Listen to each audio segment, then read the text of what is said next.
Zdravi i veseli bili. Ja se zovem Ivica Ursić i možete se...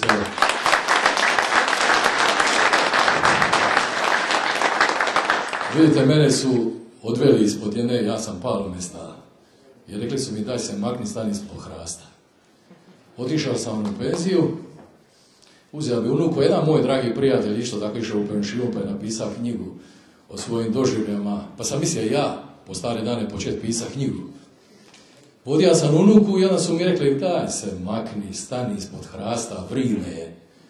Pitao sam ženu, jer ženu morate sve pitati, kaže ona meni pa piše ti da si išao prije vremenu, još ti nije bilo vrime. Zašto sam došao ispod hrasta? Ovo je 91. ljudi moji. Mi smo ponovno bez oružja, mi smo medijski okupirani, mi nemamo medijske slobode, mi nemamo pravo glasa. 1991. smo kupovali kalašnjikove, sada ćemo morati crvenim samo se dopisivati, sreća da imamo internet. Ovo je vrijeme prijelomno, ovo je vrijeme jednako opasno za opstanak države, naroda, dostojanstva, obitelji naših, dice naše, kao što je bilo 1991. godine.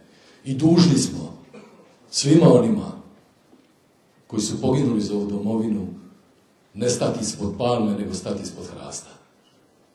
Ja sam danas na internetu pročitao jedno pismo jednog našeg čovjeka iz Njemačke koji kaže ako hrast ne uspije, neće niko. Ako mi ne uspijemo, neće niko. Samo mi svi zajedno možemo to napraviti. Hrast je forma koja nas objedinjuje. Ovdje nema ko je prvi, ko je drugi, ko je treći. Ovdje ima, kako sam čuo, sluga, gospodar. Svi smo slugi, gospodari jedni drugima. Ovdje se moramo držati one biblijske koje zadnji bit će prvi. Jer mi moramo služiti domovini, mi moramo služiti jedni drugima. Ja znam, neko će reći patetika, fraze, dosta nam ni toga. Ali ne biste vi večeras došli ovdje da u srcu niste to osjetili. Nikada. Ova dvorana, ja sam bio toliko puta na ovoj drugoj strani, ova dvorana je simbol i znak je li narod osjeća. Vi ste pokazali da osjećate, da ovdje ima nešto, da se rađe nešto. Kako napraviti taj odmak?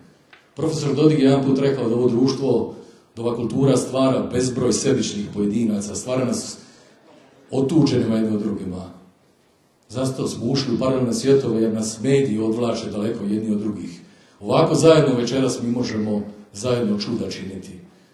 Ima jedan film zgodan u kojem jedan mali dječak želi riješiti probleme ovoga svijeta i kaže ako ja napravim dobro djelo, neka mi nitko ne vrati, ja ću ga vratiti tako da ću drugoj trojici ljudi učiniti dobro djelo. Neka meni oni ne vraćaju, neka svatko od njih idućoj trojici napravi. Po toj matematičkoj formuli u jako kratkom vremenu oko 5 milijuna ljudi je dotaknuto dobrim. Koliko nas ima Hrvata? Što čekamo? Je nadošlo vrijeme da konačno uzmemo onu benediktinsku i molimo i radimo. Ora et labora. Nema drugog, prijatelji, ništa. U Boga se uzdati u sebe. Drugo mi nemamo izlaza. Rekla jedna spisateljica jednom zgodom, država nije kamen pokraj puta da ga gurneš nogom. Domovina nije kamen s kojim se možeš baciti na nekoga. Domovina je kruh koji se mijesi iz dana iznova svaki dan. Na nama je mijesit. A meni je, kad dobijemo ove izbore, vrati se na rivu, uzeti unuku i s ponosom i voditi kazati, ovo je tvoja Hrvatska. Hvala.